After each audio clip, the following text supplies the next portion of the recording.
Ќе се осврнам на неколку многу важни моменти од денешната дебата, во која што дебатираме за избор на уставен судија и за мене воопшто не е важно каква националност или како се вика господинот, и тоа нема да го донесувам во знак на равенство, туку ќе зборувам за стручните компетиции или за начинот на самиот избор на уставни судии, затоа што тоа е суштината која што треба да ги на некој начин речеме да го заземе акцентот на нашите говори.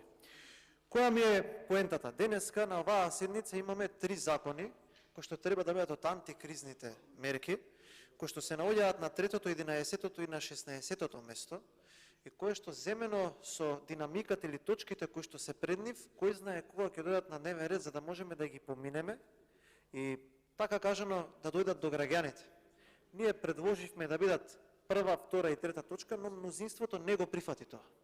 Фактички паѓаат во вода сите тврдења на владеачкото мнозинство од СДСМ и дури дека водат грижа за граѓаните, бидејќи пона нивно поведение, по гласањето против на тие предлози само заради тоа што беа побарани од пратениците на опозицијата, ги носат во опасност сите оние антикризни мерки кои што треба самите да ги предложат како влада. И зошто е тоа така? Најверојатно ќе треба тоа прашање да се постави на поинаква адреса, но фактот е дека колку и ние да сакаме да зборуваме дека се грижиме за стопанството и граѓаните, сепак во еден испокраден буџет, во една ситуација како што се наоѓа владата и Република Македонија, многу поважно е да се избере уставен судија, уставни судии на незавршена комисија со извештај кој што е незавршен, со што е кривично дело, затоа што некој има за план себе си да се амнестира од одговорност.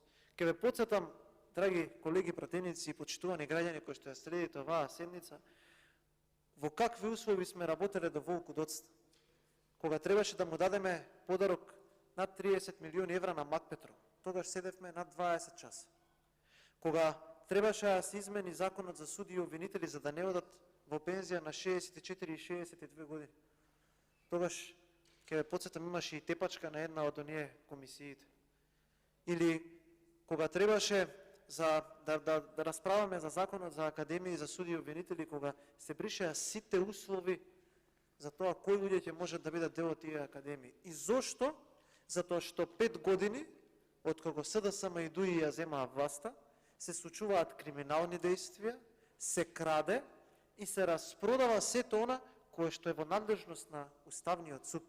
А што е надлежност на Уставниот суд, почитувани колеги и почитувани граѓани? Начинот на кој што го склучивте преспанскиот договор, во кој што во Уставот кажува дека таквиот договор може да го склучи председателот на државата. Против уставни ви се и француските заклучоци. Но како прави комунисти, вие сте полојални на партијата, него на државата.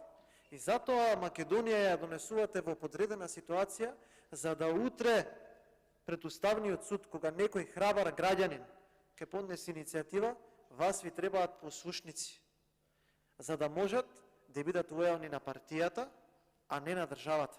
Такви суди, како што го суделе Ченто и ред други македонски дејци, кои што завршуваа во Голи Оток или во Идризово, само заради тоа што мислеа, живеа за идејата за независна држава. Таквите како вас ги судеа тие луѓе и таквите како вас носат луѓе кои што ќе бидат послушници на партијата, а нема да бидат луѓе кои што ќе бидат законати единствено пред Уставот. Или да ги споредиме концептите. ВМРО ДПМН ја предложи кандидати како Ронна Живковска и како Саво Климовски. Луѓе кои што ги напишале сите учебници на уставно право. А вие предложувате луѓе кои што никогаш не влегле во суд. Или луѓе кои што со нивното скромно искуство не може да бидат во таа зграда, во еден од највисоките инстанции на правосудството во Македонија. Или ако сакате да бидам уште попластично разбран, ниту еден од вашите кандидати нема просек над 8,5, додека Родна Живковска и Саво Климовски се уважени професори на правниот факултет. Затоа се наоѓаме во ова ниво. Затоа ве понижува кој стигне И затоа на денешен ден, пред една година, бевте така жестоко поразени. И наредниот пат, кога ќе има избори, без разлика што во мнението, во суштината на вашето политичко делување да не стигнете до избори, нема да се вратите на Илинденска безброј сигурно над 15 години. Затоа што со ова поведение вие ја носите државата кон непрепознатливост.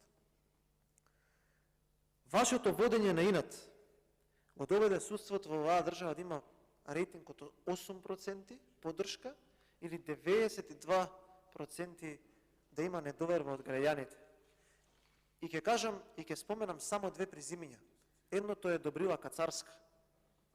Добрила Кацарска, која што е продолжение на СЈО, на Катица Јанева, на Фатиме Фетај, на Ленче Ристовска, на оние партиски обвинителки на кои што им аплодиравте и се радувавте кога излегуваа на оние сценирани пресконференции, па наместо да личат на обвинителки, личеа на театар, комедија во која што која од која повеќе политички амбициозна се обидуваше да зацрни нечии животи.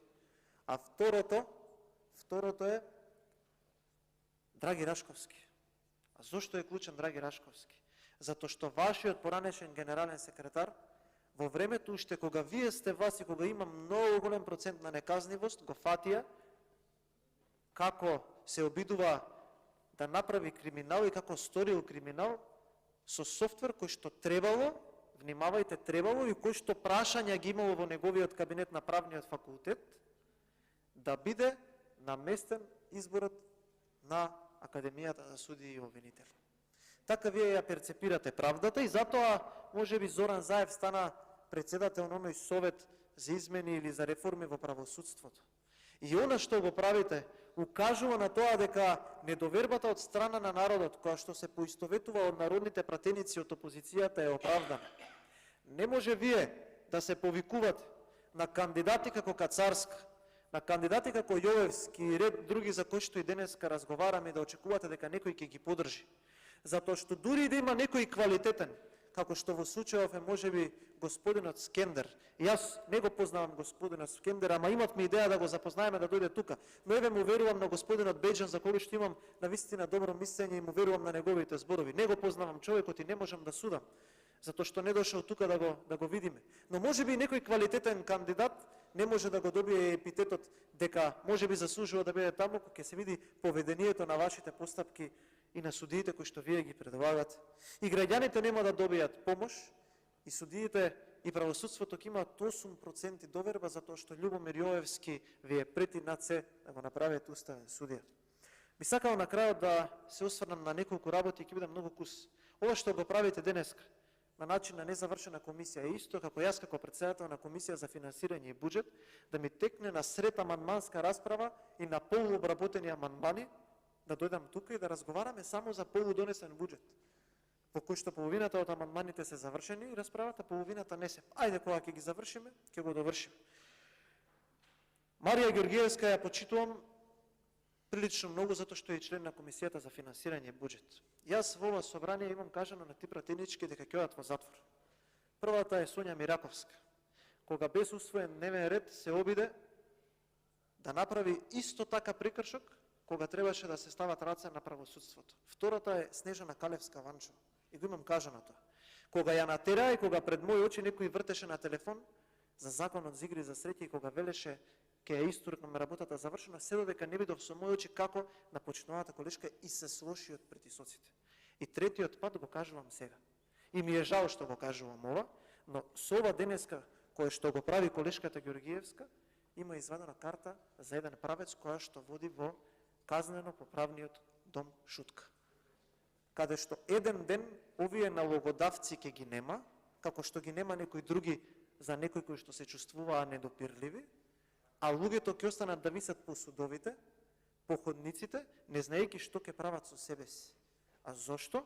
Затоа што одбираат да изслугуваат на партијата наместо на законското слово и на државата. И дали тоа вреди? Не. И затоа председателката на комисијата ќе добие најмалку интерпелација, а најверојатно можеби се разведува можността за кривична пријава А целата постапка, верувајте, со сите актери ќе биде разгледана. И овие што ќе бидат избрани на ваков начин, нема долго да поминат во Уставниот суд, веднаш од кога ВМРО ДПМН ќе дое на власт. Благодарам. Мирча Аџиевски има збор.